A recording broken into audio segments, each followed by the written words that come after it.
Parry Talks. Welcome back. It's second episode of 2020, I think. Had the Velodrome boys on. Go check that episode out now. Please, it's a good one. It means a lot for Sydney. Got a new camera set up. Shout out to the GoPro. Sponsor me. Actually, shout out to a camera company that I can't name that does small cameras that are cheap. Lovely. I'm still going to be tweaking with that, so if the quality's a bit etched today, they'll get better as the interviews progress, so we can get the lighting and the settings right. Yeah. Got a cool interview today. A fellow Paz. Pazes are rare in the music industry, so we got to keep them close to our hearts. And it's made in Paris. How are you? I'm good. How are you? Fantastic. Funny thing is, the first time I met Paris, I was working at Of Leisure, obviously, and so we worked on obviously Pursuit, the last Made in Paris release, and the first time I met Paris was actually emailing her interview questions for Purple Sneakers. Yes, that's right. You did interview me. So the only two real conversations we have that haven't been out, Yeah. with some alcohol involved, Yeah. have been interviews. So Yeah. it'd be interesting to actually sit down and have a proper conversation. Yeah, for sure. Let's just start on Pursuit. We brought it up straight away. Yeah. It's super interesting to see such a hardcore techno focused track do so well on radio.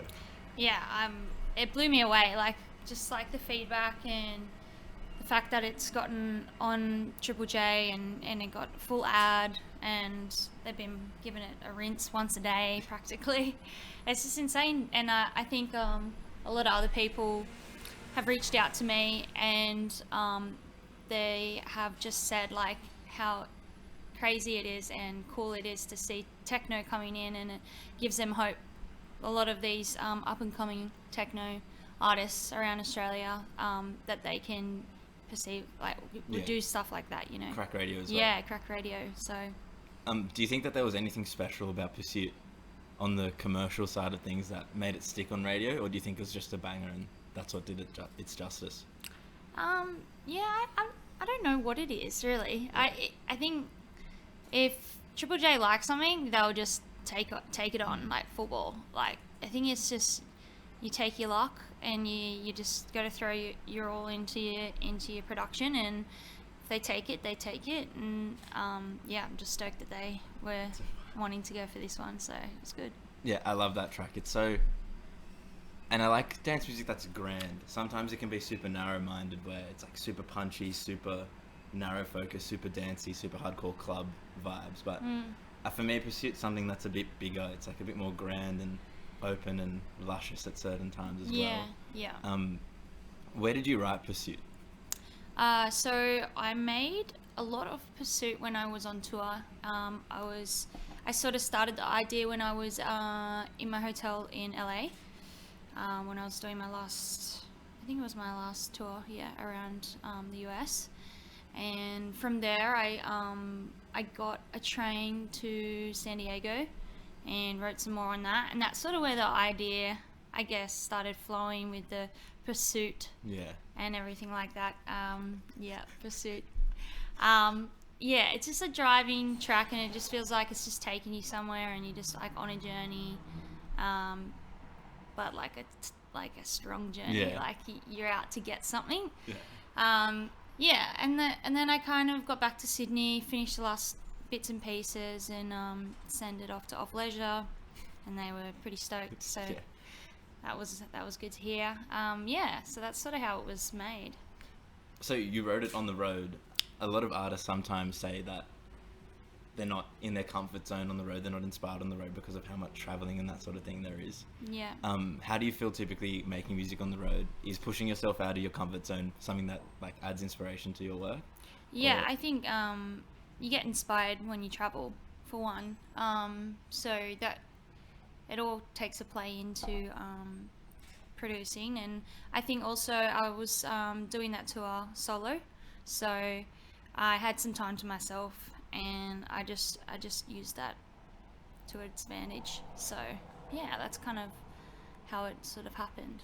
Yeah, more on the Paris side of your world. Do you like traveling? Is traveling a big part for you, do you think? I like exploring. Yeah. I'm a big explorer. I love it. But I do get homesick. Yeah. After a little while, I'm like, oh, I miss Australia. I miss the Aussie weather, and the beaches and stuff like that. So always love coming home, but yeah, I love exploring. So whenever I'm any city I go to, I try and like get out and see as much as possible while I'm there, even though they're really short stints. Yeah. So I was about to ask, how do you manage to do that on like a tour? Schedule? I know, it's like no sleep, and I'm like, should I sleep or should I go see things? And I'm like, just go see things. Sleep, you can sleep when you're dead. All right, we have to go here, and I don't like putting people on the spot. Okay. I need the top 3 made in Paris destinations in the globe other than Sydney. That I have been to or that I want to go to? All right, let's go been to, Okay. then we'll go dream destinations. I really liked London. London was really cool. Where else have I been? I love New Zealand. New Zealand's gorgeous, and I love the people there and their accents. They're just so friendly there, and yeah, it's a beautiful place. I think they're probably my 2 top. And Berlin was really cool too, like heaps of history and things to go out and see, and yeah, culture, very cultural. Culture. Where haven't you been that you'd love to go? I would love to go to Japan. Yeah. Japan is like really high up there for me. Where else? Japan has an interesting love for dance music as well. Like they're massive on it. Yeah. Doing the club culture in Japan. And they're so secretive. Yeah. Apparently, like, yeah, all the clubs are just like really secretive, and then you just go in there and there's crazy techno playing, and it's just like, what the hell? Like, Yeah. it's just so quiet on the street, and then next minute. I think that's so similar to Sydney now as well. Yeah. Where like you just walk through and you hear like... You open the door and you're like, whoa, there's a party in here? Or like you just like hear a rattle off the back of some industrial area, like, wait, hang on a second. Yeah. And there's fucking like Actually, the best residents in Sydney. That happened a lot when I was in Berlin. I'd just be walking past in the middle of the day and I'm hearing this like doof doof like rattle sound, and I'm like, some day parties going on in there. Just like everywhere, every corner you step on, they're crazy party people. I don't know if in Berlin it's a day party thing or it's still the... Oh, well, yeah, it's not a day party. You know what I mean. It's not the classic No, Sydney. they've been going. They've been going for a while, I reckon. I feel like Sydney needs that right now, but venues and stuff, I guess. Yeah. Not to get too contro. Yeah. Wow, I love... Yeah, I feel like I need to do so much more travelling. Everyone around me says, what are you doing, Parry? I'm like, I'm busy. But I'm like, yeah, I'll go to Melbourne or something. Yeah, that's your travel. I'll Melbourne's go to Revs. great, but go to Revs. Land Just on stay at Friday Revs all weekend. Go Land home. on, yeah, exactly. No hotel, no worries. Lots of culture there. No, I'll head over to Europe, I think, this year. Yeah. Shh, don't tell Mum. Please do. If you do, let me know. Are you gonna... I'll be there. Ooh, shh. Oh. Pia's gonna kill me. No, I'm no. joking. That's out in the open. Yeah. And Pursuit as well, we were just talking about it before, where it is very grand, very like big. Is there anything outside of, or any specific environments that you were in externally that sort of inspired that, like the train or anything like that on that sort of wave? I'm trying to think back to that time, because it's been a little while. Yeah, definitely the traveling. I was also, I think, in a musical spot where I was like wanting to take not a huge different direction, but like I just wanted to create something a little more serious, but in a subtle way. Yeah. I don't know, I wanted to take music to a bit more of a serious level. Yeah. And not, just like the fun clubby sound exactly. that I had been doing. Even though there was like previous productions, like there was some seriousness to it, but I don't know, I think Yeah, I understand exactly what you're trying to get at. Also playing shows overseas as well, and something I'm so intrigued about, just from a curiosity point of view. How do you think a set in, say, Berlin or London would differ from a club set you do in Sydney or Melbourne? Well, for one, the main set time slot is like 5 a.m. So, I actually like sleep my normal sleep, wake up at like 4 and then go DJ and then go have breakfast and start my day. So that's a bit different. Yeah, they're just very chill. I think like security and stuff like that, very laid back. No one's there to do. I don't think there's like there's a different culture. Like it's not like let's go get super wasted, super quick.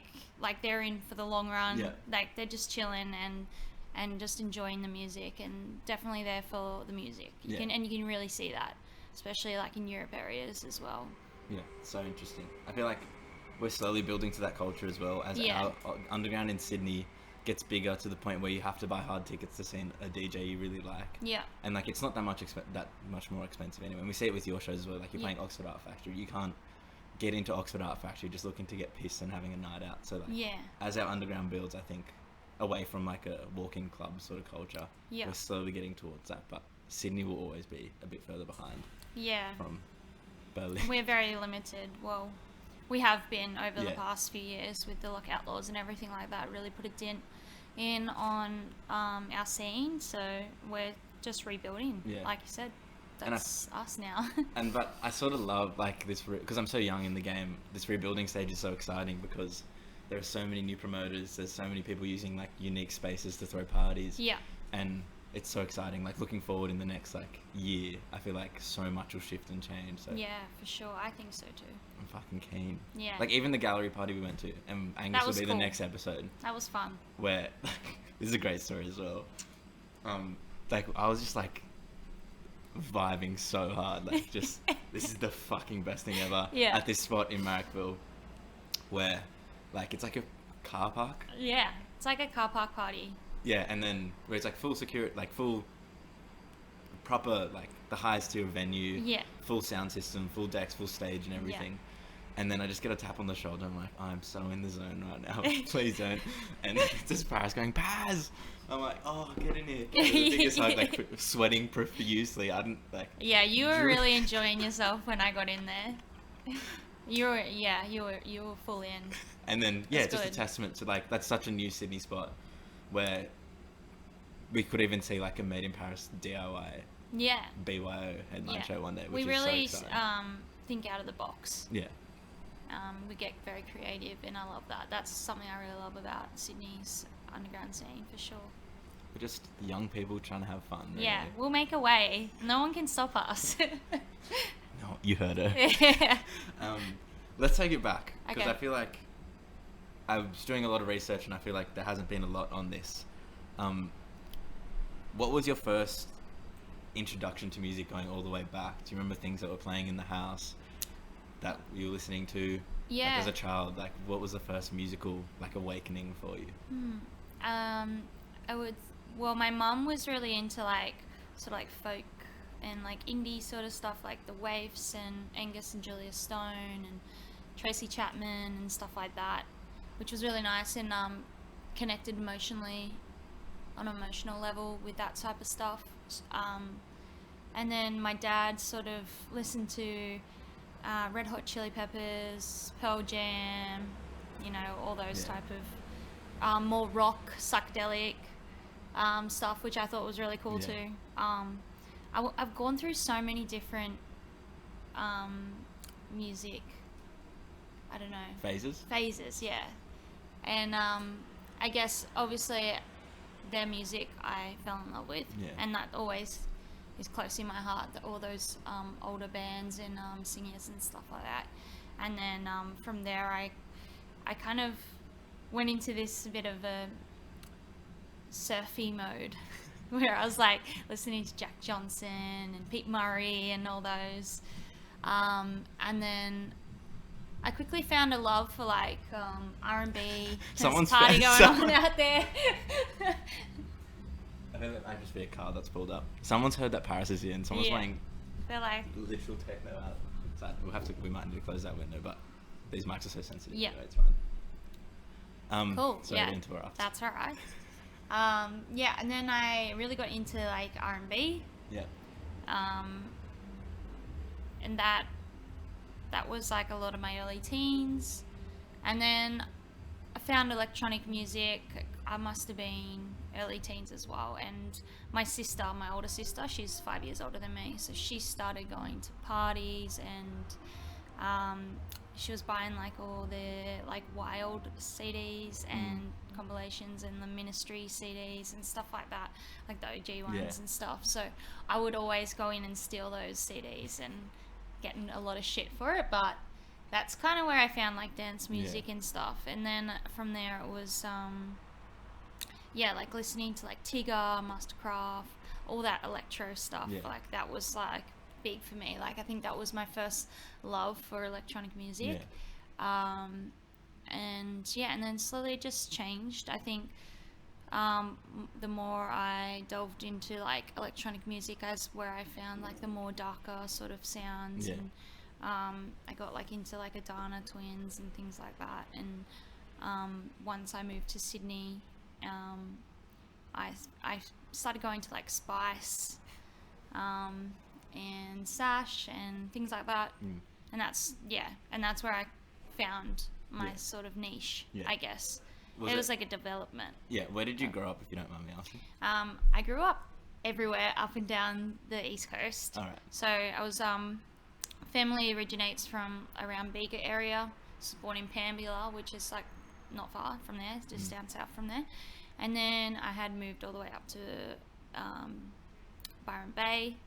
Lived all up and down, up around that area, multiple places. I lived on a farm for a few years. Wow. It was great as a kid. And then, moved back down to like Bateman's Bay, then Wollongong, and then Sydney. Do you surf, Paris?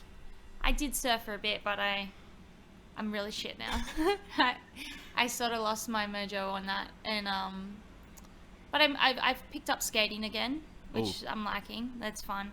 I love doing it. I was like heaps into it as like early teenager, really early teenager, or I did that for a while. So that's something I've gotten back into, which is great. Yeah, I feel like, and not to get too deep about it, but like skate culture and dance culture is so similar, I think. Yeah. In the sense that it's so communal, it's so just like whoever rocks up, we're all friends together. Yeah. And like that sort of thing. So I think that's so nice as well.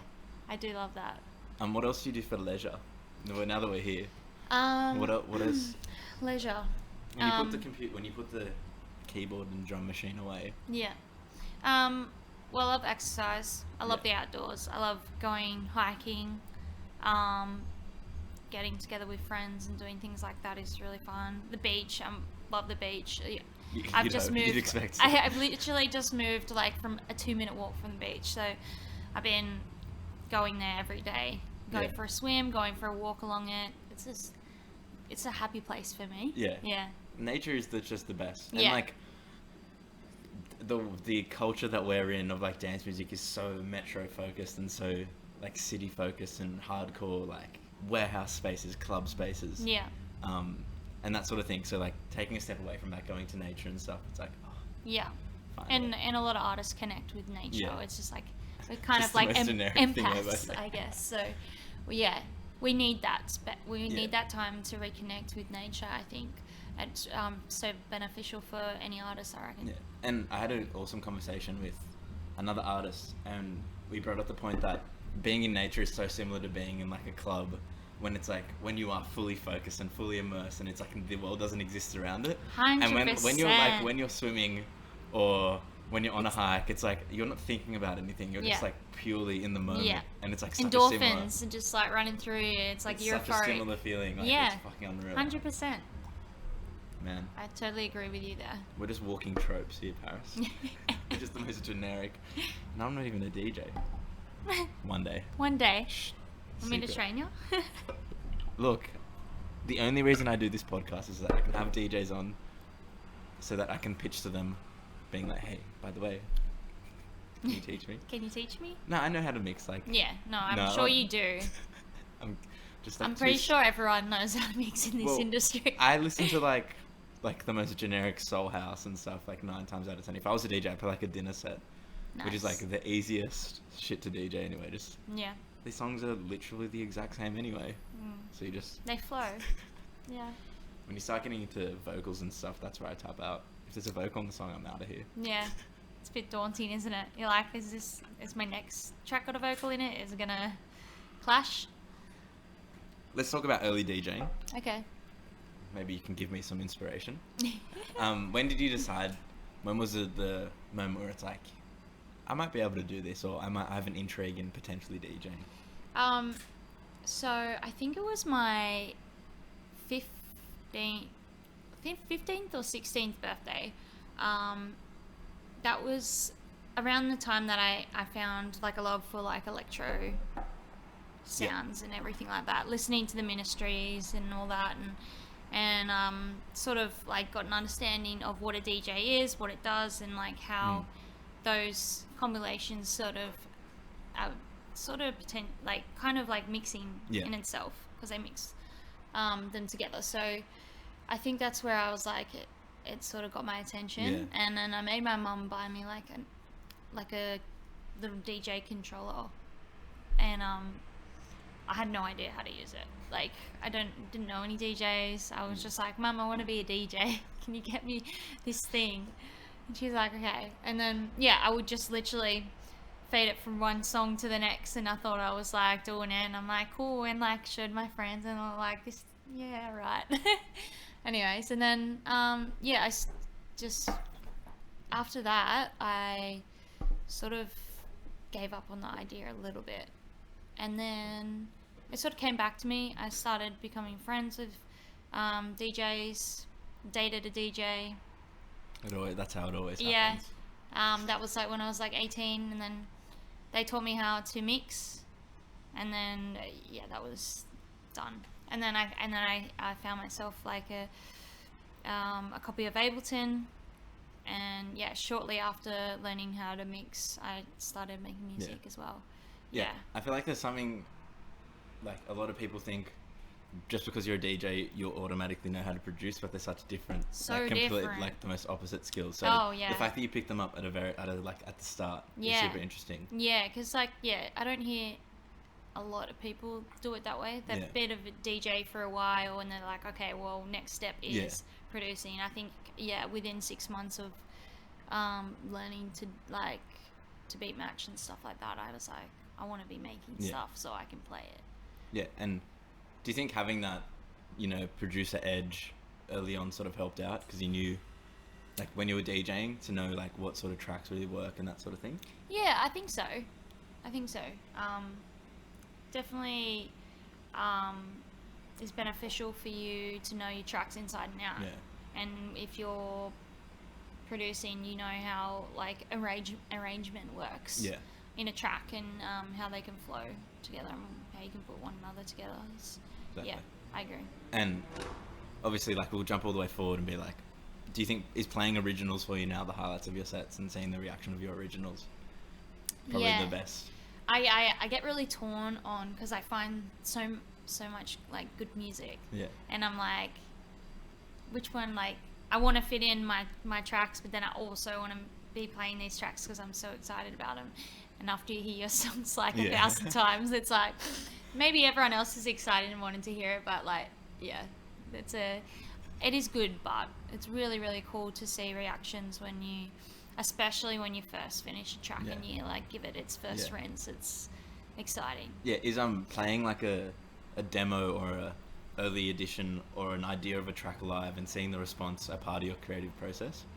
Yeah, and you can also, I think it's good to test your tracks out a little bit, and see the reaction, and if it works well on the dance floor, and if it needs amending its groove. Yeah. Because groove is so important when it comes to club tracks. Like, you could make the sickest track and think it's really cool, but when you put it out there, it might not have the right groove to move the dance floor. So I think it's good to test. And also just like dance in your studio. Like, if you can dance to it, then makes a lot of sense. Yeah, it makes sense. Yeah. If you can dance to it, then Like, if you're struggling to dance to your own tracks, and you need to like go back and like rework it out. Let's just jump all the way back again. Yeah. Because it was telling a neat little story. Yeah. So you learnt to DJ, started producing. Yeah. How did you find your first way into clubs? What were your first shows like, if you remember your first ever show? First shows, I was still in Wollongong at the time. So I think my first show was at 151. I don't know if you've ever heard of that. It had been around, like, it's been like reinvented 1,000 times in Wollongong. I'm not sure if it's still running. I don't think so. Maybe it is. 151. Yeah, 151. So that was like the place to go out in Wollongong. It had like 2 split levels, so I got my first gig there up the top level, so that was cool. Very scary. I get very nervous and a bit of anxiety about like those things. I think it's obviously gotten a bit better over time, but you got to be nervous because that means something to you, and excitement. Does that mean that you hate when me and Jack and everyone, whenever you rock up to any sort of event, we're just whispering in you, secret headline Paris, secret headline Paris? I always feel horrible, but I'm like, is it funny? I don't know. You're like, you can do it. You can do it. Because one day you're going to be like, yeah, fuck it, and bring USBs out and play a secret headline. Oh, I've got my USBs on me. I just...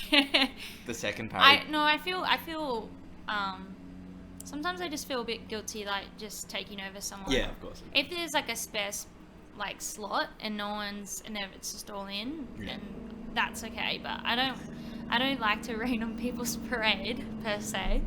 If you're at the, second Parry Talks party. Yeah. And I don't have a headliner.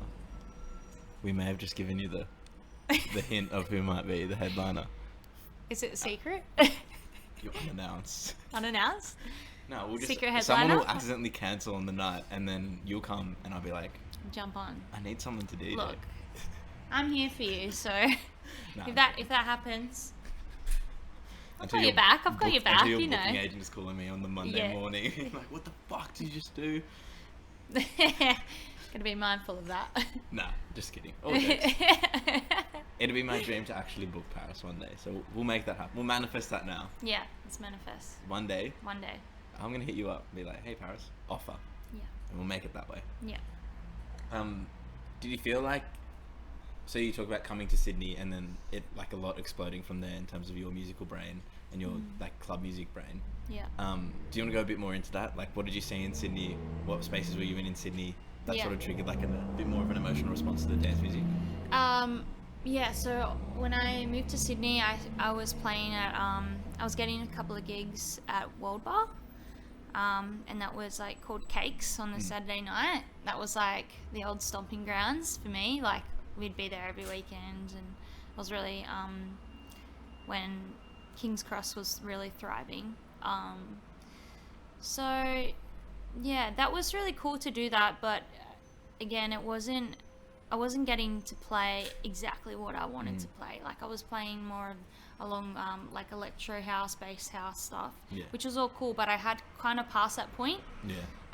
But the underground scene was still kind of growing. Techno really wasn't huge.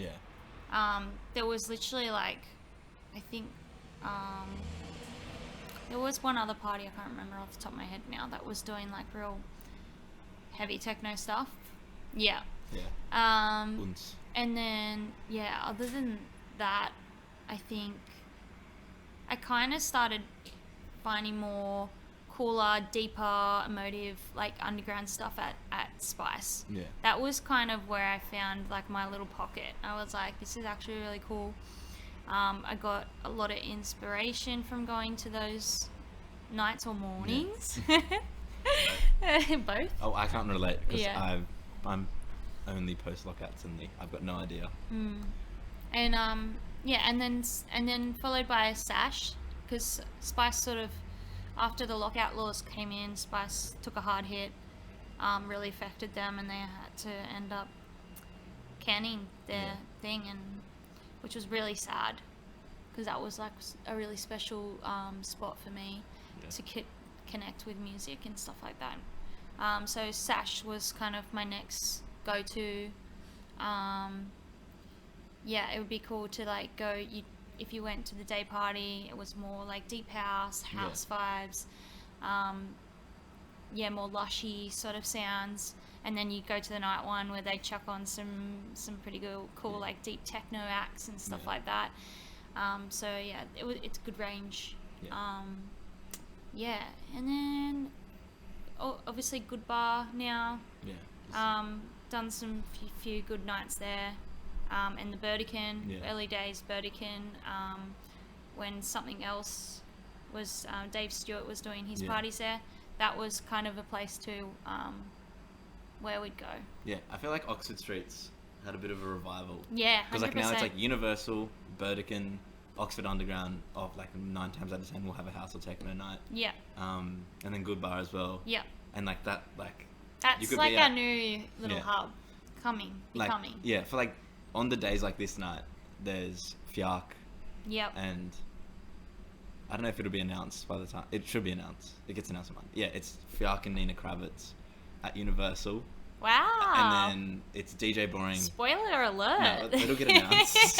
and then just down the road at Good Bar is DJ Boring Human Movement. Yeah. So like in like next door to each other pretty much. Like it's and so I'm weird. away next weekend. The worst weekend I to be know. away. It's a family event, but I can't really get out of it. And it'd be nice to go away with the family. It's been a while, so. Exactly. And just make sure Angus isn't messaging me angrily. Yes.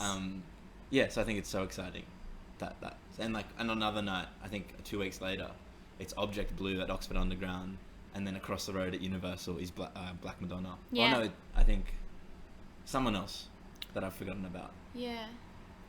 But there's a big clash. Right. And like just having clashes in Sydney is like It's- the newest thing for me. Like yeah. I've never had an It's issue like- with being like, where do I go? How old are you, if I may ask? 20. What? Oh my gosh, you're a baby. How old did you think I was? I don't know, 24. I take that. Yeah. I feel like, 20. have you just lost all respect for me, Paris? No. Just gonna take you under my wing a bit more. Do it, corrupt me. I need to be corrupted. I don't like, No, I will not corrupt you. and this is a bit more of a personal conversation, but Yeah. they can, like, obviously good mates with Jack and Joe and stuff. Yeah. And they're like slowly corrupting me. Yeah. But I need like I think I need another perspective on corruption. Right. So, Come in. Come into my circle. ruin me. Ruin me. Yeah, wow. Jesus. I feel very old now. I'm not going to ask your age on air now. We'll talk about it later. Jesus. Well, so when you were playing those early shows, like at the World Bar, and then later on, of course, that's what you just spoke about. Were you made in Paris? Was it Yeah. the brand beginning? Yeah. Made in Paris happened from the very start. I haven't had a different name. It kind of was. It came one night when I was with a bunch of girlfriends and we all got really high, got stoned, and My mum are was we allowed no, to say I'm that? joking. Yeah, of course. And yeah, we were thinking of a name, and someone just said that, and we all just thought it clicked, and we laughed at it, but then we kind of took it on a serious note, Yeah. and then it kind of just stuck. I And think it's kind of just like, because like they were like, because like the music's made in Paris, Yeah. and I was like, that makes sense. And yeah, like there's been times I've thought about it, but I like it. that's beautiful. And staying, I think. I think it's suck as well. It's like you don't have to think too hard about it. Yeah. Where it's like if you really think about it, it's like, oh, there's some meaning here. Yeah. Like you just say made in Paris, Paris. Yeah. Everyone knows. Like, Yeah, it's like, everyone knows. good. Yeah. with a little eye though. Yeah. Definitely not a little big eye. Otherwise, you're getting crap. Alright. Some insight. When I sent the first draft questions across to you, or to your manager, Yep. I sent them, and like I think one of them had a capital I, and they got bounced back straight away, being like, "Fix this before we show her. Fix this before we show Yeah. her." So Yeah. She's If you- onto it. if you mate. ever write in a comment section, "Made in Paris" with a capital I, we're coming for you. Yes. We're gonna. No capital I. Why no capital I? I'm gonna ask. I don't know. I just like it. It just looks nicer without a capital I, with a small I. Just like me. I'm sold. Yeah. It's the music in me. They can see this as well if they're watching. Let's look forward a bit. We've already been speaking for like 35 minutes. So. Yeah. Let's go to the label before we talk about the shows and the new music. Okay. So, where was the maybe an inspiring moment or something where you like, I want to be a label head? Or just first Yeah. describe what the label is. What's it called? When did Okay. you start it? That sort of thing. Just pitch it So to the me. label's called Upon Access. Mhm. It's quite a small label. I don't like to release too many releases. So we release like 4 to 5 a year. It's either my music or other like-minded artists doing really cool stuff that I just want to jump on and just share. I think it happened in around. It's been about 3 years now since it's been going. I just wanted to create a platform for myself to express myself whenever and I wanted to. So, that's kind of how it started. I just really wanted to be putting out music, and my music was in a space where I wasn't too sure where it was going to fit. And I didn't want that to restrict me from just being creative and doing what I want to do in the studio. That's kind of where the idea happened, and it was really cool creating it and getting to like share other people's music as well. It's really nice. It's a good feeling to like push other people's music and see it flourish. Yeah, exactly. And like, I feel like there's such a strong thing about our dance community in the sense that, or in dance communities in general, where people are super happy to offload knowledge and help people out and help younger people coming through and show them the ropes and that sort of thing. Yeah. So like, there's obviously like a instilled mentorship sort of like culture inside dance music as well. So it's good to see that flow through like on both the industry side and also the friends and social side as well. Yeah, for sure. So the last release was Lex Barton. Yes. How did you link with him? How did you find his music? And that sort of thing? Through demos. So he sent me through some demos. I immediately took a liking to his production. It's really cool and different. I think that's what I liked to find is stuff that kind of pricks my ears, and I'm like, oh, I haven't heard these sounds. Like it's unique. Yeah. And that's what I like to get in demos. Yeah. So anyone who's got some unique music, send it my way. You're just gonna get destroyed now. So he's really cool. I hope Beautiful. To keep working with him. He's a really nice dude. Yeah, and it's nice to see so much like techno come from Sydney, and it's sort of flourishing now. It's a new thing.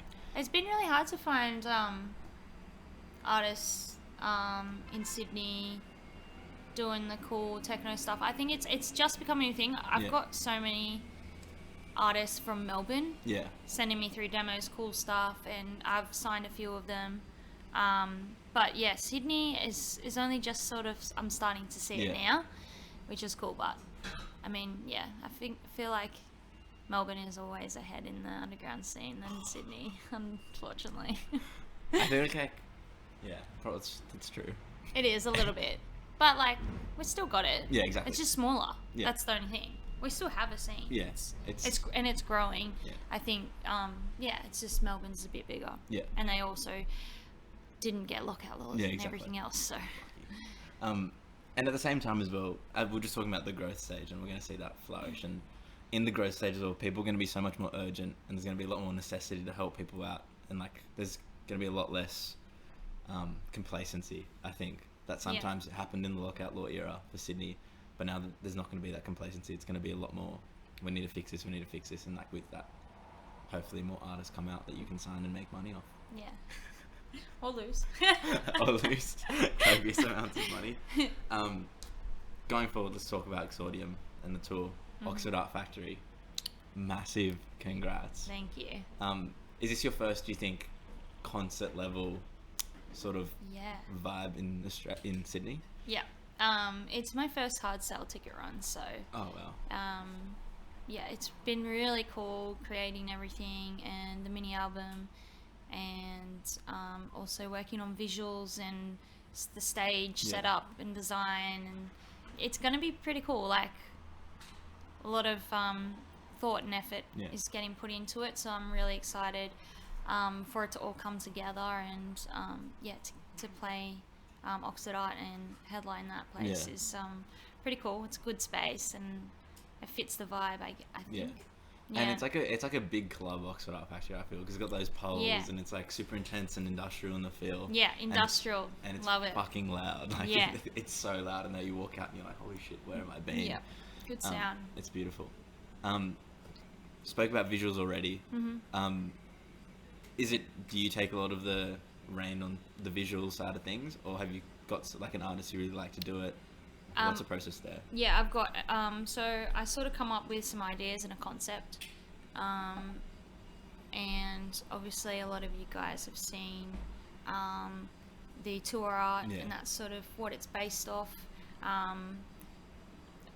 So I'm working with an artist, Patrick Santa Maria. So he's part of Memoir. And I can't pronounce his thing. Is it Babycool? I think. Yeah, because I still haven't asked him this. But yeah, that's, if I'm pronouncing it right, Babycool. Yeah, I think so. That's how I would say it. I think if you go... But he's doing amazing things, and his team there. Really cool stuff, and we're working closely together to do visuals and get it all in sync and everything with the music That man is a Sydney OG as well. King of Sydney. Like, 100%. He's a legend. I'll have him on here soon, I think. Yeah, I think you should. I need to hit him up. Yeah. Yeah, so... working closely with him.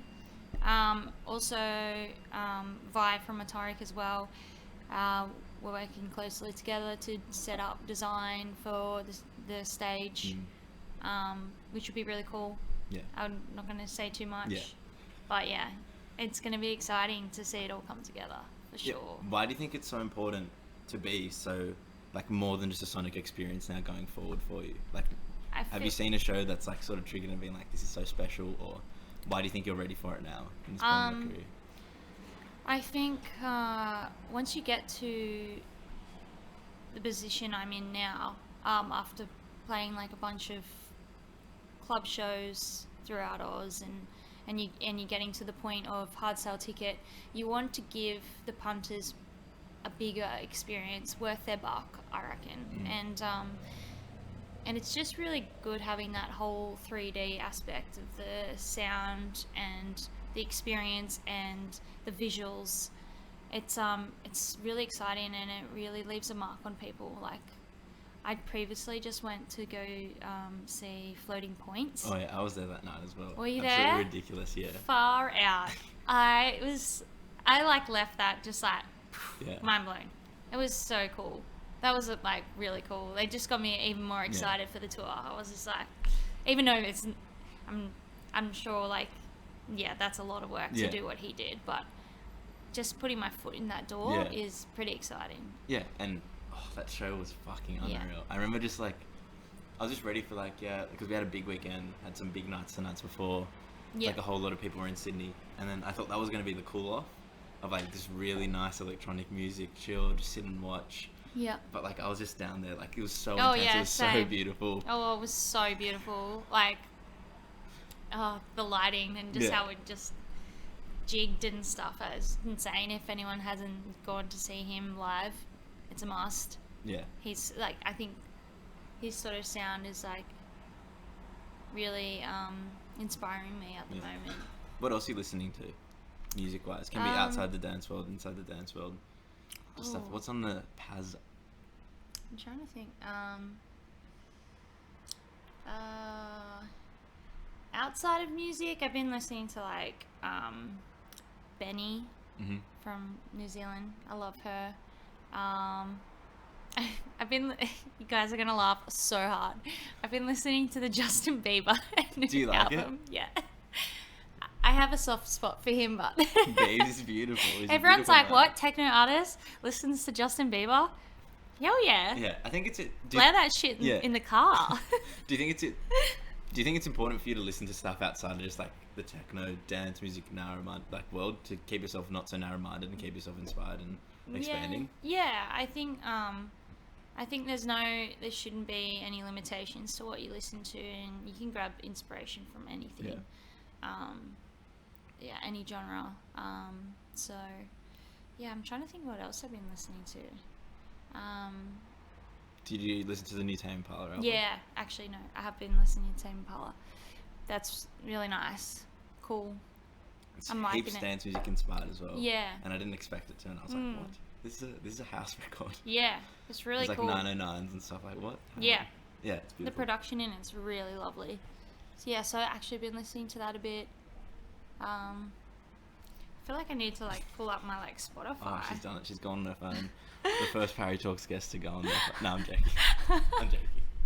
I want to see what's on mine as well. I like giving people a little insight. Yeah, I want to know now. So while you pull that up, I've been listening to a lot of Travis Scott, Back to the Rodeo stuff. Stream Young Franco Juice, out now by Of Leisure. King Princess as well. Yeah, always. King Princess is cool. Yeah. And this Aloka. Aloka. On Steel City Dance Disc. This is techno Okay. EP. I'll show you it after. I think you might like it. It's very aggressive. Yeah, Steel City Dance Disc Volume 14. Check it out. That's what I'm listening to, friends. Nice. Hit me, Paz. Cool. I need your insight. Yeah. Yeah.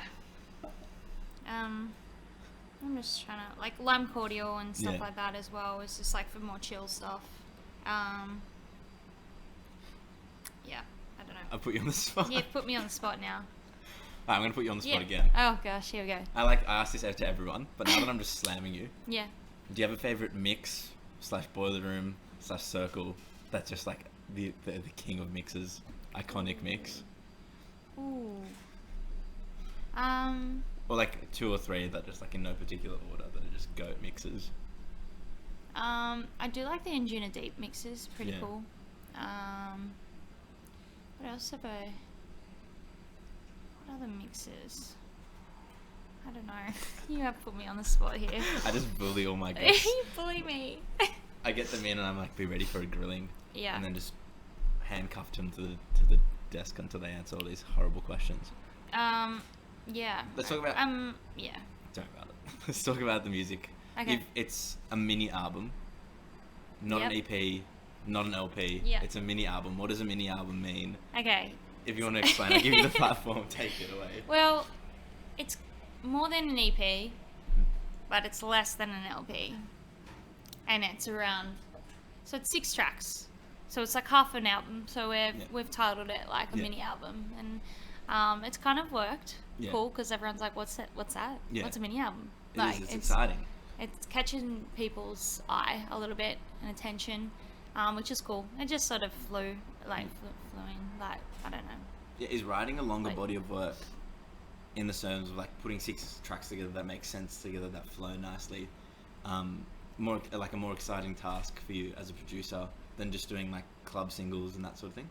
Yeah, no, I think that's kind of why I wrote this release. Is I just wanted to experiment a little bit more and try out new sounds, and it's got like a whole range. Like they're all pretty dancey, but I've really played around with like the arrangements and the sounds and stuff. It's like it was really cool to make. Yeah. And I got to express myself a lot more with this one, which was really cool to do.